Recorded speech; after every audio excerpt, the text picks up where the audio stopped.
Hey guys, what's up? My name is Rob J. Swall, and today we're going to be discussing Newton's three laws.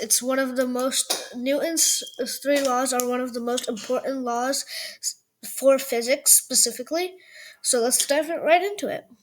So we have the Newton's first law, which states that if an object is in rest, it'll stay at rest, or if an object is at motion, it'll stay at motion.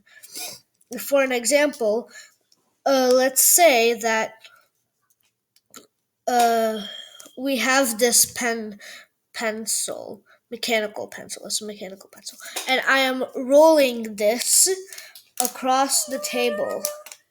That it's going to keep on moving until friction is being applied.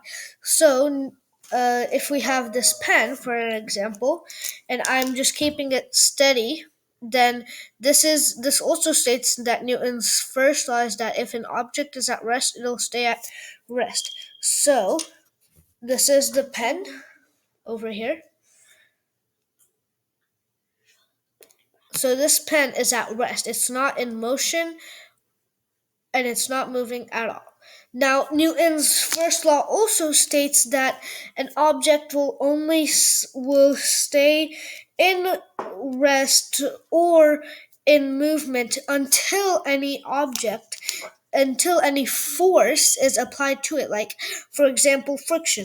So when I roll my mechanical pencil, then it's going to stop because friction is the opposite force, which is making that thing stop. So that's also stated in Newton's first law, that if there's any other force that's being applied, it will. That's what's stated in Newton's first law. Now moving on to Newton's second law, which mainly people tend to forget or confuse a lot. But it's kind of simple. It's basically just understanding your concept of force and what momentum is.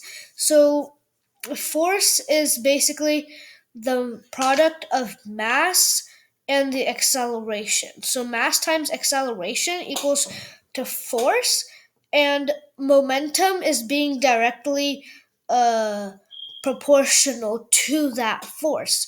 Meaning that if you are kicking a ball, that's using Newton's second law, because that force, the mass of that ball, and the acceleration which it's kicking is what we call here force. So that's what's applying in Newton's second law, is basically the terms of force, understanding what force technically is. And the formula for that is force equals to mass times acceleration, and momentum is being directly proportional to that, which momentum's formula is P equals to mv, which is mass times velocity. And if you don't know what velocity is, it means speed. So P, which is as momentum, equals to mass times velocity. So that's what it is. Now we have our last law for Newton's third law. Newton's third law is if we opposite reaction has equal reaction.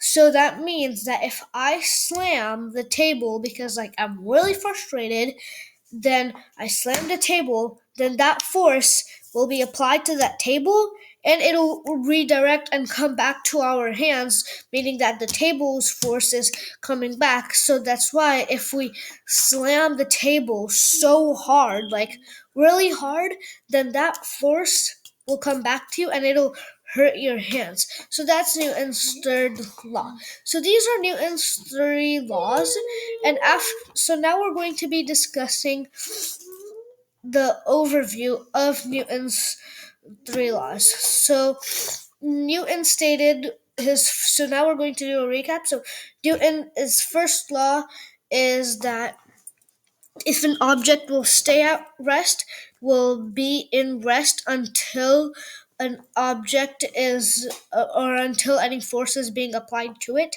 or an object will stay in motion until any other force is being applied to it, like in case of friction. Then we have Newton's second law, which is momentum is directly proportional to force being applied, which the formula is force equals to mass times acceleration. And then we have Newton's third law, which opposite reaction has equal reactions. So these are Newton's three laws, and I hope you guys had a good time learning about Newton's three laws, and I hope I made it easy. Bye.